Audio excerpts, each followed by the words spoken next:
Assalamualaikum warahmatullahi wabarakatuh. Iki ngaji santai-santai napa muhasabah. Muhasabah itu kalau Kiai Jawa maknani itu ngoreksi diri sendiri. Jadi menghitung diri sendiri.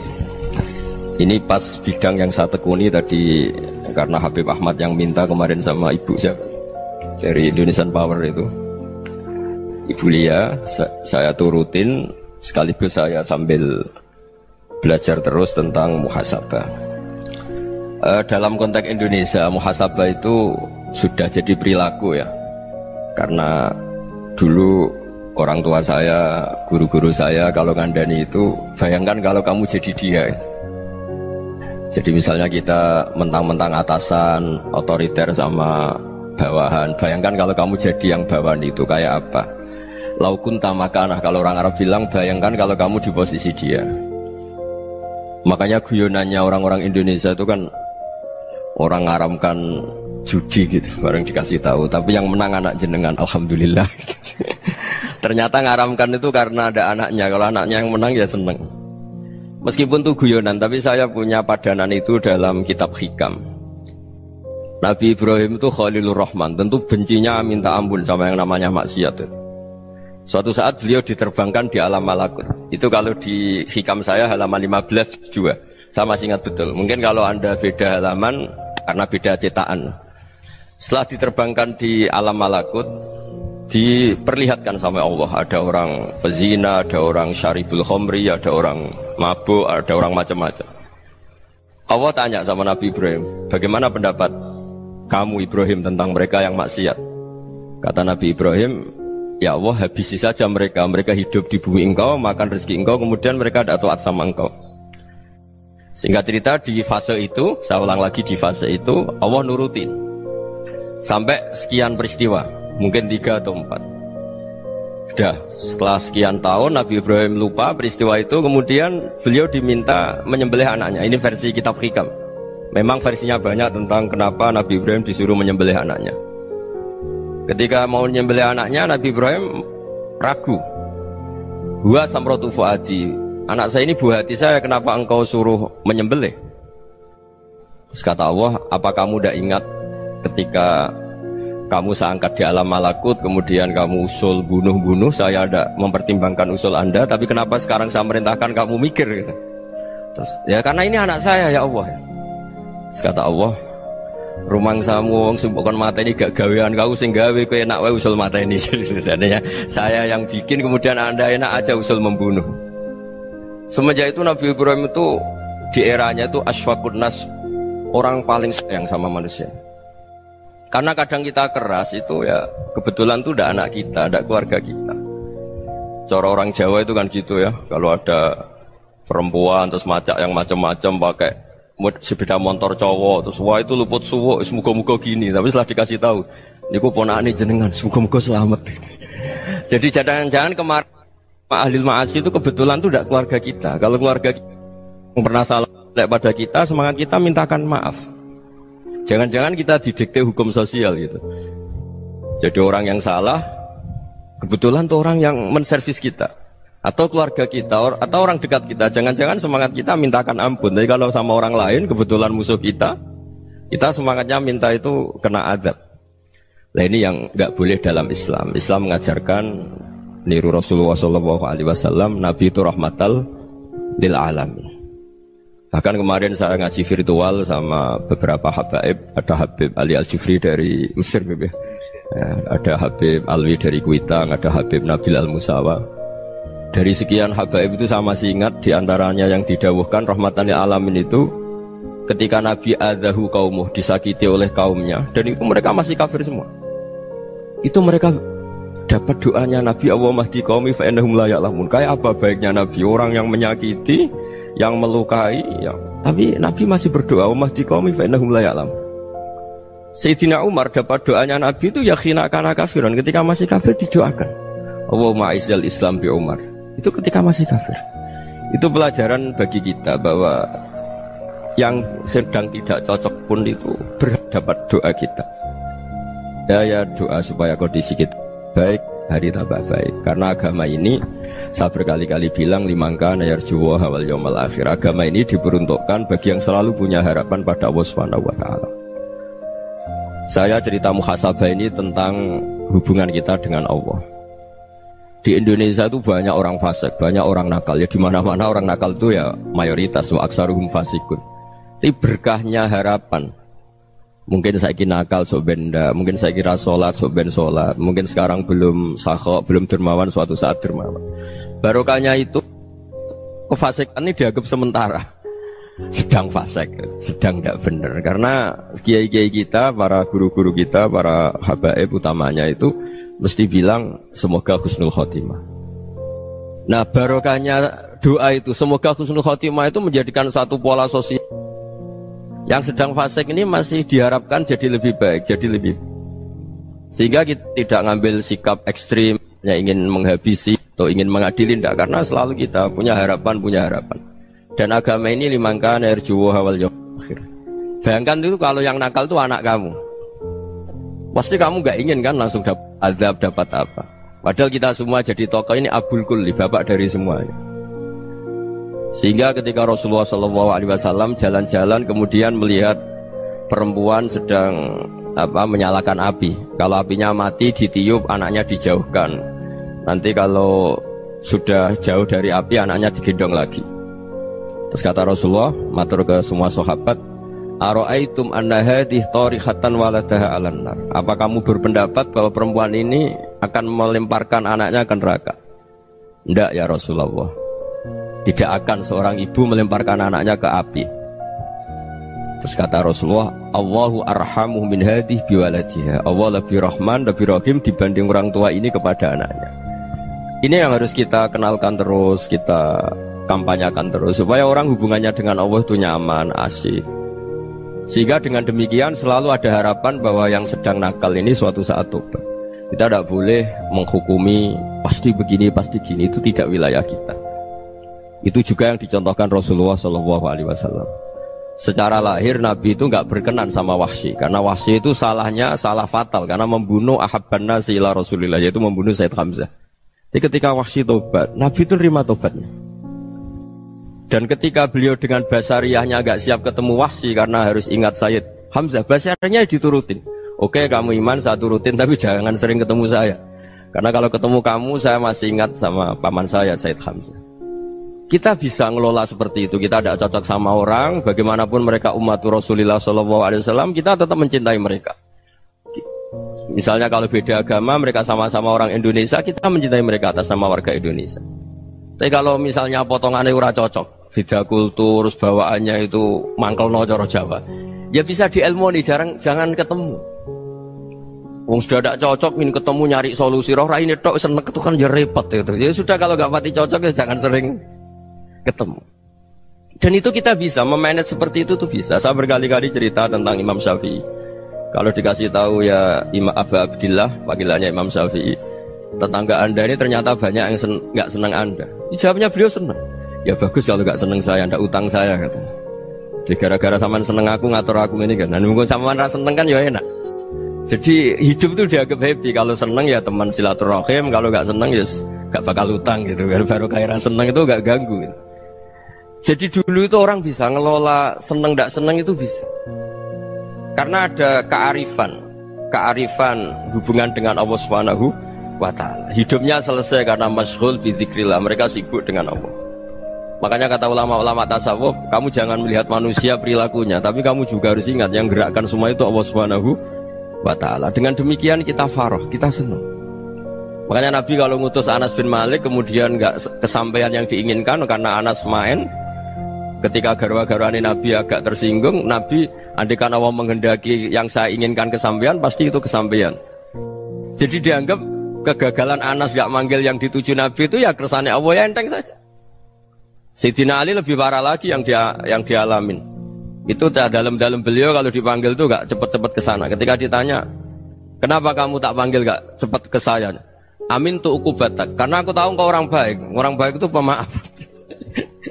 Jadi makanya orang-orang soleh dulu itu bodoni itu. Makanya sekarang kalau ada orang bodoh itu mesti bidik orang soleh. Kalau orang-orang soleh itu kakean husnudzon lagi sering dibodohin. Abdullah bin Umar itu masyhur itu. Kalau ada budaknya sering sholat, sergap sholat itu dimerdekakan. Akhirnya nggak sholat pun pura-pura sholat. Akhirnya juga dimerdekakan. Ketika ditanya kenapa engkau merdekakan? Padahal mereka sholatnya menipu engkau, kata pembisik-pembisik itu. Man khoda'ana lillah in khoda'na lah. Dia nipu atas nama Allah, berarti saat tertipu juga atas nama Allah, gak masalah dong, semuanya demi Allah Subhanahu wa ta'ala. Jadi ketika kita ketemu mensifati Allah Ta'ala itu Ghafir, Allah pemaaf. Jangan kamu gak fair untuk diri kamu nyifati Allah Ghafir, pada orang lain Allah kamu sifati Syadidul Iqab. Jadi Allah kamu atur, kayak MC tadi ngatur saya. Jadi Allah itu apa? Kalau pada saya Ghafir, kalau pada musuh saya Syadidul Iqab. Itu tidak fair. Kalau Anda punya harapan kepada Allah karena Allah Rahman Rahim, Allah Ghafir, sebenarnya Allah pada musuh kita ya bisa saja Allah Ghafir, bisa saja Allah Rahman Rahim. Sehingga kita melihat orang lain yang kita tidak cocok itu ya enteng saja. Itu min ummati Rasulillah sing tanaluhu syafa'atu, tanaluhu sa'atu rahmati, tanaluhu fair. Jangan dengan kita kayak mesti dapat rahmat. Jangan orang lain kayak Allah pasti Syadidul Iqab, itu tidak boleh. Sehingga ketika ada orang Badui, singkat cerita orang Badui ini kencing di masjid, semua sahabat membentak dia. Yang nggak bentak hanya Nabi tok. Saking mangkalnya orang ini karena semua sahabat bentak kecuali Nabi. Setelah dibenarin Nabi, terus Nabi nyuruh Sobbu ali dhanuban min ma'in. Setelah disucikan masjid itu, dia berdoa keras sekali. Allahumma arhamni wa Muhammadan wa la tarham ma'ana ahadan. Ya Allah, yang berhak dapat rahmatmu hanya saya dan Nabi Muhammad, yang lainnya jangan gitu. Karena yang lainnya tuh jengkelin, gitu aja saya salah dimarah-marahin gitu. Jadi kalau kamu doa terbatas ya kayak orang Bedui ini, kayak orang Arabi. Apa kata Nabi? Laqad tahajjarta wasi'an. Allah yang rahmatnya luas menjadi kamu sempitkan. Karena kamu mau atur Allah hanya rahman pada Indonesian Power, pada NU, pada kita, yang orang lain gak perlu dapat. Itu kan kasihan Islam, karena Islam terus gak dimiliki semua orang. Allah tidak dimiliki semua orang, Rasulullah tidak dimiliki semua orang, karena dipek NU, dipek ormas tertentu, dipek nggak boleh seperti itu, nggak boleh takhasyar tawasian, kata Nabi, tidak boleh mempersempit zat yang rahmatnya itu luas. Ini semoga etika ini kita pakai di Indonesia. Yang sedang fase kita harapkan lebih baik, yang sedang nggak dapat hidayah kita doakan dapat apa? Hidayah. Masyhur kan, makanya tadi saya mohon sama Habib Ali supaya Habib Ahmad supaya tetap mahalul qiyam tabaruk sama Habib Ali. Di antara doa-doa di Simtud Duror masyhur itu antuqabilal mudhniba minnah fil ghufran wal musi'ah bil ihsan. Jadi harapannya para habaib, para orang-orang baik dulu ya, semoga yang dosa itu dimaafkan, yang sedang salah dibuka, bikin lebih baik. Nabi itu tugasnya juga gitu. Wastaghfir li dzambika walil mu'minina wal mu'minat. Nabi itu tugasnya juga memintakan ampun yang sedang salah. Nah ini cobalah jadi etika kita, muhasabah kita. Jadi muhasabah itu cara berpikir kita set, kita pikir ulang. Ternyata semangatnya seorang nabi itu wastaghfir li dzambika walil mu'minun. Semangatnya itu memintakan ampun. Orang ahli tafsir tahu semua kalau Nabi itu tidak mungkin dosa. Jadi itu khitabun lin Nabi wa urida bihi ummatu, itu khitab Nabi, tapi yang dimaksud itu umatnya, karena Nabi tidak akan mengalami dzambun, tidak akan mengalami dosa. Sekarang enggak, kadang-kadang kita ini kalau orang lain salah itu semangat. Kalau di perusahaan ada teman salah, apalagi miran salah itu seneng, barokahnya salah bisa ganti kan gitu. Jadi kalau mungkin di dunia tokoh juga gitu, barokahnya ada tokoh salah, kita yang jadi populer sendiri, tidak boleh seperti itu. Kita harus salimus sodri di jami'il muslimin. Jadi ini harus dilatih. Saya tadi matur sama Habib Ahmad, latihan kita jadi hidup. Nabi itu kalau resep jadi wali itu kata Nabi gampang. Kata Nabi, kalau kamu ingin disenangin Allah, ya sudah. Kalau kamu asbahta wa amseta gini-gini, perasaan kamu, kata Nabi, jangan punya perasaan ghil sama orang muslimin. Itu sudah wadzalika min sunnati. Makanya Nabi ngendikan la yablughni ahadun an ahadin syai'an. Ada yang baca la yuballighni ahadun an ahadin syai'an. Seseorang jangan melaporkan ke saya tentang salahnya yang lain. Fa inni akhruju ilaikum wa ana salimus sadri. Karena saya ingin ketemu sampean semua dalam keadaan salimus sadri, tidak punya perasaan apa-apa. Karena kalau nurutin pembisik, nurutin informasi itu ya repot, karena orang pasti sepihak. Ada kiai yang top, datang ke kampung-kampung ning desa-desa. Kata yang seneng itu punya akhlak. Wah itu bagus orang besar datang ke kampung-kampung. Kata yang nggak seneng, wah itu jobnya kiai kecil kok diambil, itu kan ya kasihan itu kan sudut pandang. Makanya saya sering bilang, akal kita ini cukup untuk mentasdik Rasulullah Shallallahu Alaihi Wasallam. Meskipun perasaan kita kadang orang Jawa itu beda. Saya berkali-kali bilang sama peneliti dari Jogja, kenapa sih Gus para nabi itu kok poligami istrinya banyak? Nabi Dawud katanya itu berapa? Nabi Sulaiman malah jumlahnya agak terbatas ini. Nabi Muhammad itu paling sedikit. Saya tanya gini, perempuan itu orang lemah, jadi kalau nolong orang satu gimana baik, kalau nolong orang dua ya lebih baik, ya sudah kira-kira seperti itu. Paling tidak akal kita masih tahu kalau orang baik itu kan mesti baik, nolong orang satu baik, nolong orang dua ya lebih baik, nolong orang tiga lebih baik. Tapi kalau kamu orang nggak baik, satu saja kamu terlantarin, kamu miskinkan, kamu ya tinggal diukur kan. Kalau orang baik nambah baik, tapi kalau orang buruk tambah buruk. Nah itu akal. Akal kita bisa menganalisis kenapa sih nikah itu ada yang poligami, ada yang enggak. Sudah ukur saja diri kamu. Misalnya kayak saya elek keriting, rabi terus, memperbanyak wong elek. Orang perilaku netok, raine dadi elek kabeh gitu. Tapi nak kowe ku ganteng, alim, ganteng, sugih. Anake ganteng-ganteng, berhubung kowe saleh ahli swarga kabeh. Mertua yo bangga karena karir kamu meyakinkan. Ini mertua kamu aja gak bangga mau nambah. Ipar gak bangga, mertua gak bangga, desa kamu yang kamu wayai juga gak beda dengan Nabi ketika nikah Juwairiyah itu gak ada pernikahan sebarokah Nabi dengan Juwairiyah itu Azharu Rasulillah. Di situ habis perang banyak tawanan, gara-gara jadi besanya Nabi langsung dibebaskan semua karena Azharu Rasulillah. Sekarang besanya Kanjeng Nabi. Dulu Abu Sufyan mangkalnya bukan main sama Nabi, gara-gara putrinya dinikah terus langsung jadi. Kalau kamu kan enggak, nikah satu, nikah lagi, satu kampung musuhi kamu. Karena istri pertama ya cemburu, yang kedua agak bangga. Wah itu selesai itu di dunia wal akhirah. Maksud saya, nganalisis Islam itu harus pakai akal. Dan akal yang dipakai, ini saya bawa ke kitab Ihya, adalah pikiran-pikiran para ulama. Makanya ketika Imam Ghazali ketika ditanya, fakaifa bi muslimin fasikin asawwaha fi jami'i amri. Kalau kalian ketemu orang fasik, orang Islam tapi fasik, perilakunya nggak ada yang benar. Kata Imam Ghazali jawabnya lucu, aneh. Ma min muslimin illa wa islamuhu ta'ah. Tidak ada orang Islam kecuali dia mau Islam, membenarkan Allah dan Rasul itu sudah taatnya dia. Kok kamu tidak bisa melihat taatnya dia? Dia pikirannya kan ini pemabuk, ini tukang apa. Tapi kata Imam Ghazali, sebenarnya kamu masih bisa berpikir positif. Ma min muslimin illa wa islamuhu ta'ah. Tidak ada seseorang Islam ketika dia milih Islam itu pasti ada taatnya, yaitu tasdik pada Allah dan tasdik kepada Rasulullah Shallallahu Alaihi Wasallam. Jadi dengan pola seperti itu, maka di antara guru-guru kita yang modern ya di era Mbah Maimun, di sini ada Habib Ahmad, Habib Salim, syair yang sering dibaca beliau adalah ada orang munajat sama Allah. Ini cerita munajat. Itu orang itu ngendikan gini, ana muznibun, ana mukhtiun, ana asi, huwa rahimun, huwa ghafirun, huwa afi. Ya Allah, saya mukhti, saya orang yang salah. Ana muznib, saya orang yang dosa. Ana asin, saya sering maksiat. Tapi engkau ya Allah, engkau ghafir, pemaaf. Engkau rahim, maha pengasih. Engkau afin, yang mudah memaafkan. Kata orang ini, ya agak kurang ajar, tapi saking senengnya sama Allah. Qobal tuhunna salasatan bisalasat. Ya gini saja ya Allah, sifat engkau diadu dengan sifat saya. Engkau Tuhan, Gusti, nggak boleh kalah gitu. Terus wasatahliban ausofu ausofi, dan kau pasti pemenangnya gitu. Jadi ada orang rayu Allah dengan cara seperti itu ya ada ya.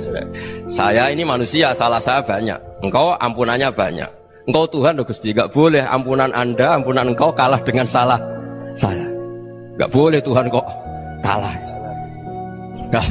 Jadi untuk supaya orang punya harapan gitu. Banyak juga wali-wali yang jadab ketika datang ke makam Rasulullah SAW. Itu kalau dongo ya agak kacau sebetulnya, cara syariat agak kacau. Ya Allah, engkau punya dua pilihan. Jika engkau menjadikan saya soleh, surah habibu, yang senang kekasihmu, yaitu Rasulullah SAW. Tapi jika engkau menjadikan saya fasik, surah adubu, yang senang itu setan. Monggo jenengan mau menyenangkan kekasih jenengan, mau menyenangkan musuh jenengan, monggo. Jenengan bebas kok memilih. Mestinya Allah ya senang menyenangkan kekasihnya. Jadi ya, intinya Allah dipaksa untuk menjadikan dia orang soleh gitu. Jadi kayak kemarin itu Pak Gus siapa yang kesini itu? kuliah ke sini itu sama Habib Ahmad. Saya pertama nggak mau, lama-lama Habib Ahmad. Ini gimana Gus? Orang taunya saya dekat jenengan, kalau nggak kasil saya malu. Waduh, ini kayak doanya wali yang tadi. Nggak punya pilihan, nggak ada pilihan ini. Jadi saya mohon muhasabah itu dimulai cara berpikir. Makanya di sini sebetulnya teks ini supaya dapat barokahnya Ihya. Ini kitab yang disenangi para habaib, para ulama. Sebetulnya teks di muhasabah itu redaksinya gini ya, yang lengkap. Hasibu anfusakum qabla an tuhasabu wa zinuha qabla an tuzanu wa tahayya'u lil ardil akbar. Jadi ada kata wazinu, jadi ukur. Perilaku Anda ini diukur, ditakar. Misalnya kita sebagai suami kan ya punya hal-hal yang kita tidak ideal. Cara wong Jawa mesti pesek. Cara rezeki ya pas-pasan ya. Dan kita juga kalau makanya agak boleh tanya istri begini, apa saat cinta pertama Anda? Pasti Anda kecewa. Orang jadi istri hanya korban terakhir itu. Sudah. Karena orang kalau ngelamar kemana-mana gak jadi, yang jadi istri itu pasti korban terakhir itu. Jarang istri pilihan pertama, jarang. Ayo semua yang nikah. Rata-rata itu pilihan Anda pertama Pak, dari sekian ditolak di mana-mana terus. Ya perempuan terakhir. Kamu juga korban terakhir gitu. Itu wali-wali dulu kalau ngandani kita itu sederhana. Antal ini masyhur diceritakan Habib Zain bin Semit dalam kitab Al-Manhajus Sawi. Antalam tajid min nafsika kullama turid. Fa kaifa turidu min ghairika kullama turid.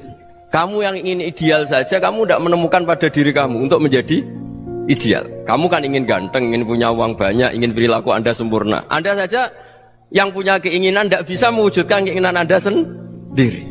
Fa kaifa turidu min ghairika ma turid. Jadi antalam tajid min nafsika kullama turid. Fa kaifa turidu min ghairika kullama turid. Kamu yang punya keinginan saja. Misalnya saya ingin punya uang banyak, perilaku saya selalu benar, gak pernah salah. Loh, saya yang ingin saja dengan diri saya, gak bisa untuk benar terus. Kok kamu berharap orang lain selalu benar? Jadi anta lam tajid ya sama. Kalau kamu menuntut istri kamu itu ramah, neriman, apa kamu neriman sama wajah istri Anda gitu? Engkau ya pola neng dindi jajaki sana jajaki sini, kamu sendiri tidak tahu apa. Jadi itu nasihat yang luar biasa. Antalam tajid min nafsika kullama turid, fa kaifa turidu min ghairika kullama turid. Kamu mau menghormati semua orang? Tidak mau kan? Kemudian Anda berharap semua orang menghormati kamu. Kamu tidak ingin kan orang lain semua menghujat kamu. Sementara kamu enak aja menghujat orang lain. Makanya Rasulullah SAW luar biasa ketika bikin kaidah sosial. Apa la yu'minu ahadukum hatta yuhibba li akhihi ma yuhibbu li nafsi. Jadi kalau ukuran iman itu sederhana. Kalau sesuatu itu baik, nyaman bagi Anda ya bayangkan itu pada teman Anda. Misalnya Anda bangun tidur sudah acak-acakan, gak punya uang, utang jatuh tempo, kan gak ingin ketemu orang. Ya kamu jangan bertamu ke jenis ini karena dengan kamu yang alami juga gak siap ketemu orang. Makanya ada Habib Alim itu dilapuri sama seseorang. Beb, dulu teman saya itu ketika saya kaya itu sering main ke saya. Setelah saya miskin, mereka tidak main ke saya. Kata Habib itu bagus, sunnah Allah begitu itu bagus. Coba kalau kamu dulu kaya, teman kamu main kan kamu gaya. Di rumah ada makanan, bisa hormat tamu. Setelah kamu miskin jadi buruh manol di pasar atau buruh bikin boto, teman kamu datang, malu enggak kamu? Mendingan enggak datang gitu. Akhirnya baru, oh ya alhamdulillah kalau gitu. Loh ya kan dulu teman kita datang, kita ada Alphard, istri cantik, rumah bagus. Lah kita miskin, buruhnya orang pas dibentak-bentak, teman kamu udah datang. Milih datang kamu enggak kalau setelah kamu jatuh? Enggak kan? Jadi barokahnya ilmu itu terus. Ya, tapi kadang-kadang orang tuh, wah setelah saya miskin teman-teman enggak kasih kesini. Ya kalau kamu sudah jatuh, teman-teman kamu situ jadi tontonan. Ya mulai sekarang cara berpikir itu dirubah. Dulu yang namanya kiai itu kalau diundang orang itu ya agak-agak senang. Semenjak saya itu agak rubah. Mengundang kiai, ngatur kiai itu tak haram-haramkan ya ada lumayan lah sekarang itu sudah mulai agak beretika. Dulu itu ngundang tuh tanggalnya ditentukan, jamnya ditentukan, enggak mikir apa kiai saat itu nganggur, enggak. Punya wadifah, enggak. Dia milih tanggal yang dia nganggur, enggak mikir pas itu kiainya nganggur apa, enggak. Ya saya hanya cerita aja, kamu tersinggung ya monggo, boten nggih monggo itu kan. Jadi saya mohon lah supaya tadi saya juga matur ke Habib Ahmad. Jadi untuk orang merasa ikut sunnah Rasul itu gampang sekali kata Sayyid Muhammad. Dulu Nabi berpakaian ala daerahnya. Kalau mikot ya pakai mikotu baladi. Karena Nabi orang Madinah dan beliau berdomisili di Madinah, ya misalnya mikotnya dari Bir Ali misalnya. Tapi kalau Anda orang kawasan Tanim mau umrah ya dari Tanim. Misalnya kawasan Jirona ya dari Jirona. Artinya apa? Kamu ngambil mikot karena Nabi mikot misalnya dari Bir Ali, bukan berarti kamu harus seperti Nabi di Bir Ali, kamu orang Mekah, misalnya kamu orang Tanim, orang ya harus dari mikot itu apa? Baladi. Sama, makanya di fikih-fikih itu kalau tahnik anak, Nabi orang Arab, halawiyatnya kurma ya kurma. Kalau orang Jawa sedegan, semua bodoh-bodoh. Ya, bodoh-bodoh manis. Jadi ini tabaruk sama Sayyid Muhammad, ini ada murid beliau Habib Ahmad, saya baca supaya orang itu merasa ikut Nabi itu gampang sekali. Ini saya baca ya di halaman tadi disaksikan Habib Ahmad 433 di kitab apa begini? Manhajus Salaf fi Fahmin Nusus. Itu kata Sayyid Muhammad, wa kanat sunnatu Rasulillah annahu yat'amu ma yajiduhu fi ardi wa yalbasu ma yajidu wa yarkabu ma yajidu mimma abahu Allah taala. Faman istamala ma yajidu fi ardi fa huwa al-muttabi' lis-sunnah. Kama annahu hajjal baita min madinati. Faman hajjal baita min madinati nafsihi fa huwa al-muttabi' lis-sunnah. Wa illam takun hadhil madinatu tilka. Jadi intinya misalnya Nabi dulu itu ngasih sedekah kepada fakir miskin ya pakai dinar, dirham. Ya kalau orang misalnya sedekah pakai rupiah ya sudah ikut sunnah Nabi. Jangan lu Nabi pakai dinar loh, kamu kok pakai rupiah. Dulu dinarnya Nabi udah ada tulisannya Bank Indonesia, kamu ada tulisannya Bank. Ya tidak ada seperti itu. Ya jadi misalnya Nabi sedekah pakai tamar atau pakai al-aqid, ya kita pakai beras, pakai apa. Supaya orang tuh bahwa Rasulullah itu milik kafatal linnas, milik semuanya. Sehingga merasa ikut sunnah Nabi itu ya semuanya. Makanya dulu Mbah Mun kalau motivasi saya supaya bombong, kalau orang Jawa bilang bombong. Wong Jawa mesti ono wong alim. Beliau menyontohkan Mas itu Mbah Fadol, Senori, Mbah Ihsan Jambes. Itu bisa ngarang-ngarang kitab luar biasa. Padahal beliau bukan orang Arab. Imam Sibawai itu orang Persia, Imam Ghazali orang Tus itu juga ikut Persia. Kata Mbah Mun, wong sing ora Arab lah mesti untuk jatah alim kata beliau. Karena Nabi itu diutus kafatal linnas. Nanti kalau orang yang alim itu Arab tok, berarti tidak ada perwakilan dari Afrika, dari Asia Tenggara, dari mana-mana. Makanya karena Nabi statusnya itu kafatal linnas. Jadi kita harus bangga sebagai Muslim, sebagai orang Indonesia karena misalnya Wali Kutub. Dulu terkenalnya hanya ada di Yaman, di mana. Ternyata pernah ada juga di Indonesia dan seperti Habib Abu Bakar Segaf Gresik. Jadi ya artinya kan tetap orang Indonesia meskipun beliau dzurriyyah Rasul kan ya sudah orang apa? Orang Indonesia. Dzurriyyahnya Habib Ali Simtuduror sekarang di Solo. Jadi Indonesia juga dapat alawin banyak dari Sadatin al-Alawin juga banyak. Jadi saya mohon barokahnya ngaji seperti ini. Melihat orang lain tuh gampang, bayangkan tuh kalau anak kamu. Makanya Nabi nanti kalau nggak percaya lihat di Hikam nomor 15 di kitab saya itu. Di situ dijelaskan oleh Hikam, jangan-jangan semangat Anda pada orang yang maksiat, pada orang yang keliru supaya dihukum itu karena kebetulan itu udah anak Anda, itu udah keluarga Anda. Coba kalau itu keluarga Anda. Makanya kalau saya guyonan di Jogja itu ada pembantu mecahkan piring terus dimarahi majikannya, saya mesti guyon gitu. Pasti itu pembantunya tidak cantik. Kok bisa Gus? Andai kan cantik dan kamu senang mecahno piring satu, piring 1000 ora iso ngamuk. Ternyata ngamuknya tuh karena mecahkan piring apa karena plus tidak cantik? Coba jawab para lelaki ini.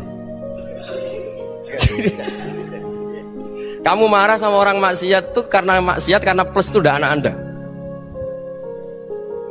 Bayangkan kalau itu anak Anda. Itu hebatnya Rasulullah SAW. Karena kita yang salah pun kadung umatnya, Nabi tetap ngasih fasilitas syafaati li ahlil kabair min ummati. Kayak apa baiknya Nabi? Nggak ikut maksiat tapi ikut fasilitasi ngasih syafaat.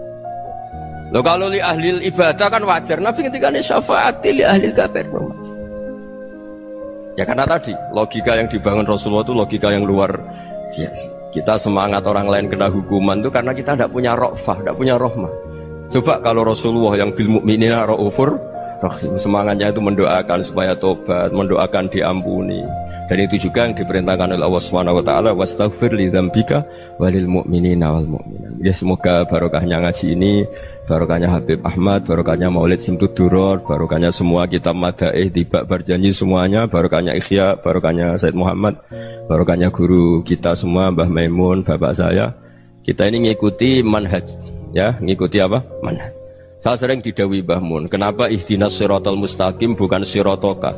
Bukan jalan engkau ya Allah, karena Allah itu nggak bisa kamu tiru. Allah itu tidak tidur, tidak makan, tidak kesel, tidak capek. Yang bisa ditiru itu siratal ladzina an'amta alaihim. Yang bisa ditiru manusia ya niru manusia. Karena Allah itu tidak bisa ditiru. Makanya ihdinas siratal mustaqim siratal ladzina. Dan niru siapa? Niru guru-guru kita. Termasuk niru cara pandang. Jadi misalnya ada orang awam di rumah itu hanya delok reng, delok tikus liwat, itu kan kayak nganggur. Kok ora tahajud malah main delok reng. Melihatnya jangan gitu. Huwa tarokal ma'asiyah. Dia di rumahnya ndak dugem, ndak kemana-mana. Dia berarti malam itu tarkul ma'asi. Tidak nyopet, tidak garong, tidak ke tempat maksiat. Susahnya apa sih husnudzon? Jadi jangan lihat huwa tarkut tahajud, huwa tarokat tahajud, wa taroka qiyamal lail. Oke ya, namanya orang begitu ya tidak tahajud, tidak qiyamul lail. Tapi susahnya apa sih kamu bilang huwa tarokal ma'asiyah? Dia juga meninggalkan maksiat, dan tarkul maksiat itu ibadah. Supaya orang tuh gampang lah husnudzon sama orang muslim. Ini orang mukmin, orang yang luar biasa.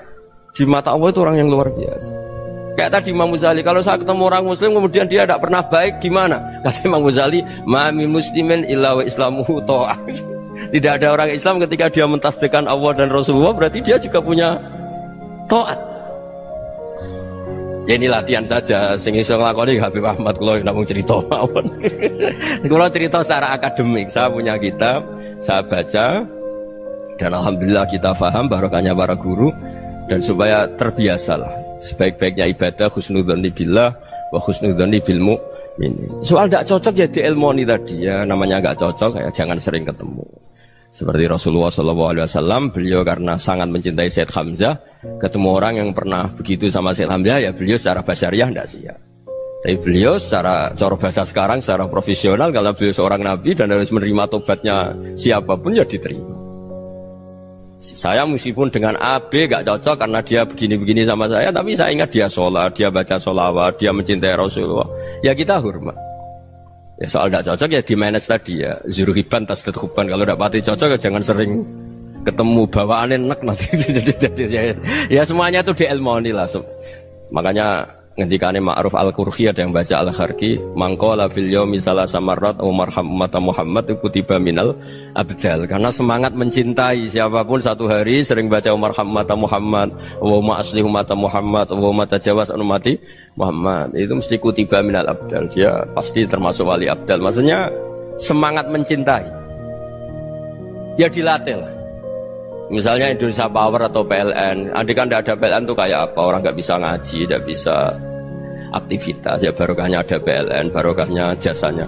Kita sadar, tidak semua kebaikan kita ini memenuhi keinginan orang banyak. Orang banyak ingin listrik, ingin saluran apa, dan itu kadang yang mewujudkan orang lain atau kelompok lain. Ya karena itu manfaat ke orang lain ya kita doakan. Karena khairun nas anfa'uhum linnas. Sehingga kita terbiasalah ngakui orang lain. Seperti semangatnya Rasulullah SAW, semuanya itu didoakan, semuanya diinginkan kebaikannya. Bahkan Nabi gak putus asa sampai di akhirat. Ketika Nabi lain sudah putus asa karena sudah akhirat, sampai dimintai syafaat semuanya bilang nafsi, nafsi. Karena merasa semuanya gak punya nyali di depan Allah. Karena ini sudah akhirat, sudah finish. Tapi apa Rasulullah? Analah. Ya udah, saya sanggup mensyafaati kalian. Terus kata Nabi, fa'atiyal arsya. Saya mendatangi aras fa'akhirru lahu sajidan, saya sujud wa ahmaduhu bima hamida 'allamaniha rabbi. Kemudian saya tetap muji Allah dengan pujian yang terus menerus. Padahal sudah di akhirat, sudah finish. Nabi dimintai syafaat masih sanggup karena Nabi tahu akhirat tidak bisa mendikte Allah, tidak bisa Allah terus bilang, "Ya Allah ini akhirat, engkau sudah tidak boleh mensyafaati." Tidak bisa. Allah tidak bisa diganggu akhirat. Allah tidak boleh dibatalkan rahmannya oleh akhirat. Allah tetap Rahman Rahim abadal abad. Dan Nabi tahu itu. Makanya kata para ulama, fa Muhammadun ahmadu min ghairihi. Jadi Nabi Muhammad namanya dua, yang terkenal. Sebenarnya banyak yang terkenal dua, Muhammad sama Ahmad. Ketika Nabi punya nyali memuji Allah di akhir akhirat atau sudah di akhirat itu fa Muhammadun ahmadu min ghairi. Ketika nabi lain sudah tidak punya nyali muji Allah karena sudah akhirat, Nabi Muhammad tetap berani muji Allah di saat seperti itu. Makanya ahmadu di situ kata ulama itu af'al tafdil, fa Muhammadun ahmadu min ghairi. Kanjeng Nabi lebih memuji Allah di saat yang nabi lain sudah tidak punya nyali untuk muji Allah di saat itu. Makanya kata Nabi fa akhiru lahu sajidan wa ahmadhu bimahamida 'allamaniha rabbi. Akhirnya setelah lama gitu terus Allah ngendikan ya Muhammad irfa' ra'sak wasal tu'tah wasfa' tusyaffa. Sudah Muhammad, angkat kepala kamu minta apa saya turutin, dan kalau kamu ingin mensyafaati umatmu saya beri hak apa? Syafaat. Nah, semoga semangat itu juga menjadikan kita munajat bahwa rahmat Allah tidak terbatas, harapan juga tidak terbatas. Mungkin yang sedang nakal ya kita katakan sedang, jangan terus kamu pastikan wah ini mesti suul khotimah, mesti tidak orang baik. Tidak, agama ini liman kana yarjuha wal yaumal akhir, selalu bagi yang punya harapan. Ya, mugi-mugi dapat barokah semua. Mantu dengan kata wassalamualaikum warahmatullahi wabarakatuh.